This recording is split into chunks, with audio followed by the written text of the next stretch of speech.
I have finally got my hands on a 2023 Toyota Tundra with the 3.5 liter Iforce twin turbocharged engine, and I cannot wait to get under this hood and tell you guys what I think.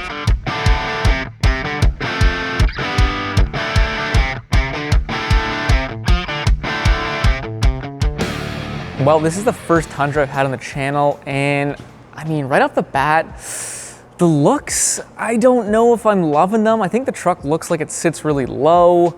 Let me know what you guys think. Do you like the look? I don't know. I'm undecided. This is a mid-level trim, the SR5. It's not a bad looking truck. It does feel like it is a quality build when you're driving. The ride quality is awesome.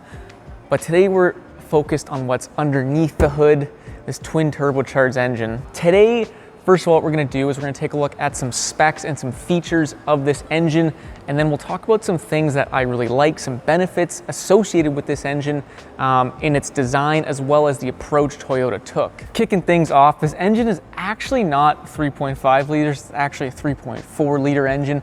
However, the marketing team at Toyota felt like 3.5 just had a better ring to it. And if I was a betting man, just maybe because the F-150 with the 3.5 liter EcoBoost is probably that engine's main competitor. This engine has large shoes to fill. The predecessor, the 5.7 liter V8, was and still is very much loved by Tundra owners. That engine was probably the closest thing to bulletproof as you could come. With simple maintenance, those engines would run a very, very long time. The only issue with that engine, and probably ultimately the demise of that 5.7, was the atrocious fuel economy that came with it. This 3.4 liter engine, also known as the V35A FTS, is a part of Toyota's Dynamic Force engine family, and those engines are built on 4 criteria: driving experience, power performance, quietness, and fuel economy. This thing is a dual overhead cam twin turbocharged V6 setup, built in Texas, comes with an aluminum block, iron liners, as well as specifically designed aluminum heads with cooling in mind. There's low friction aluminum alloy pistons, giving this thing a compression ratio of 10.5 to 1. This engine also comes with a dual fuel injection system, both direct injection as well as port injection, which I really like. Also, this engine is a very heavily undersquared engine, which I also really like. This engine can also come with an electric hybrid motor, better known as the Iforce Max. This Tundra does not have it, however, and I'll have to make another video kind of diving into that as well. But with the hybrid or without the hybrid, you still get this 3.4 liter twin turbocharged engine. The first thing that I really like about this engine is how extensive the cooling system is. And while heat is a killer when it comes to engine longevity and ultimately reliability, especially when we're talking about a forced induction engine. Firstly, we have the water-cooled exhaust manifolds. It does 2 things. Firstly, it's gonna help cool the exhaust gases before it hits the turbos.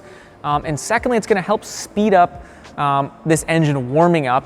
And over the long run, that's gonna help reduce wear and tear, because when engines are warming up, that's typically when we see a lot of wear. The exhaust valves are sodium filled, which really helps to dissipate heat much better than just a traditional metal valve.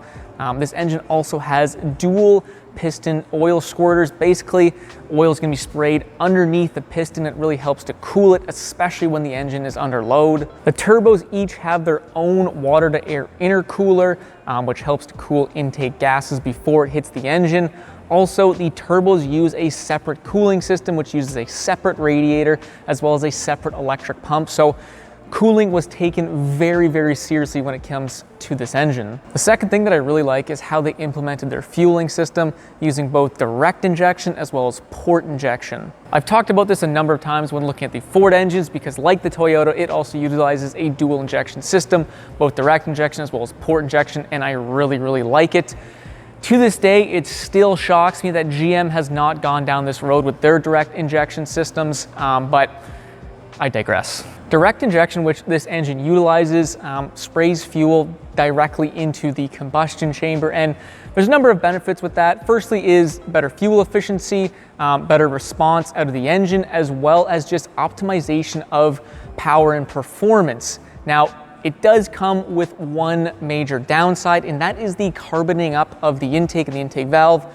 eventually over time resulting in a restriction of airflow, which can lead to problems down the road. Toyota, being the smart manufacturers they are, went ahead and went with a dual fuel injection system with the addition of port injection. Now, what port injection does is it constantly sprays down the intake and the intake valve, and it actually cleans off all the carbon so you don't get any carbon buildup with your direct injection fuel system.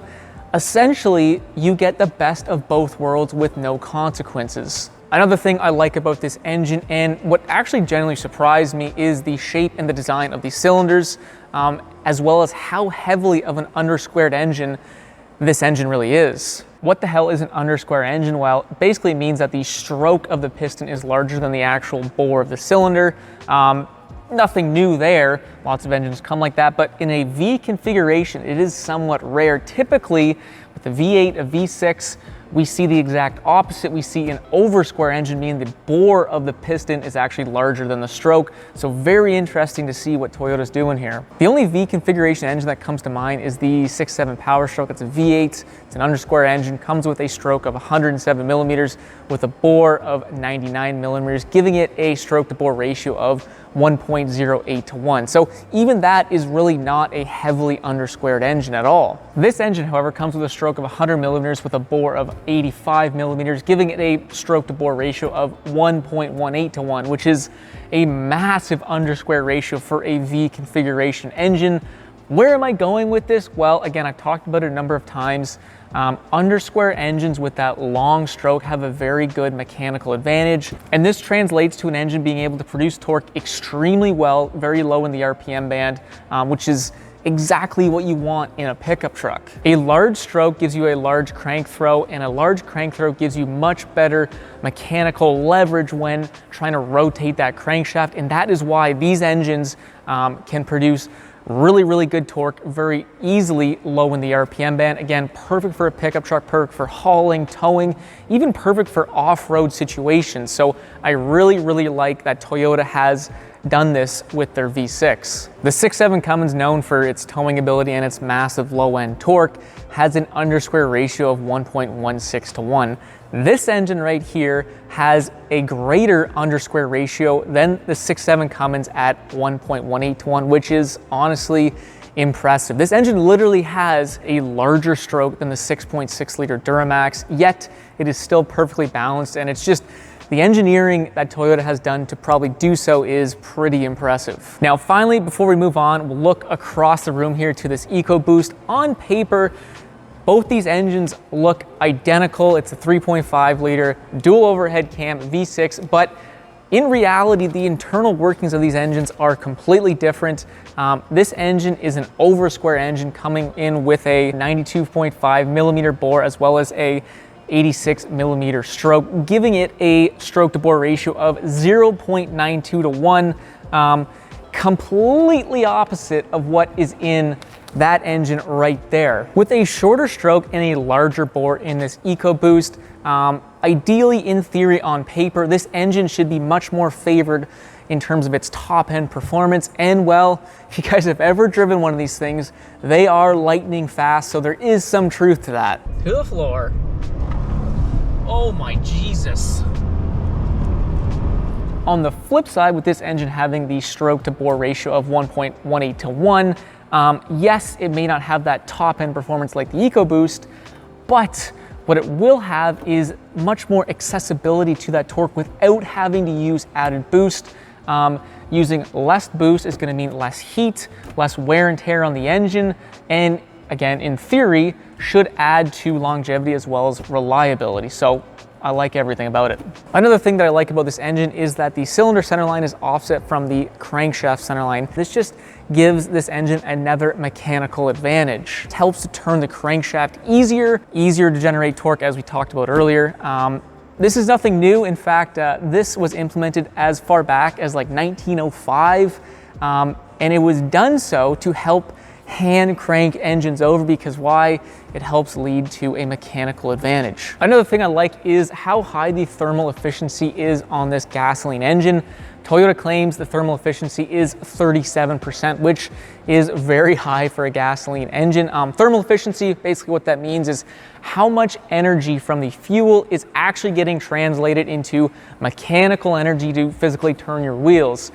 So apparently 37% of the energy from fuel is being used to mechanically turn those wheels, which again in a gasoline engine is very high. Apparently this high thermal efficiency is class leading, although I couldn't necessarily confirm against other engines, so we'll have to take their word for it. But it is believable because one of the key features of Toyota's Dynamic Force engine family, which this comes from, is high thermal efficiency. Now there are two benefits to having high thermal efficiency. The first benefit, and fairly obvious, is, well, higher thermal efficiency means you can use less fuel because more of the fuel is being turned into mechanical energy, meaning you need to use less of it to do the same job. The second benefit, and it fits very nicely with this engine, is that less of that chemical energy is turned into heat, meaning that the engine's cooling system doesn't have to work as hard to cool the engine. The reason why diesel engines are so much more efficient than gasoline engines is because they just have a higher thermal efficiency.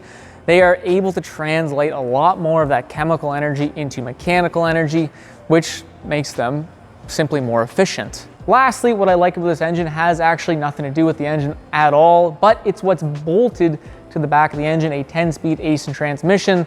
Aisin is a Japanese manufacturer and they are known for making very, very robust transmissions. So I have full faith that that will be a very, very nice addition to the engine as well as the engine performance. Overall, those are the things that I like about this twin turbocharged engine. It does seem like Toyota has tried to build this thing to last. Only time will tell. What do you guys think? I know the 5.7 liter was an incredible engine.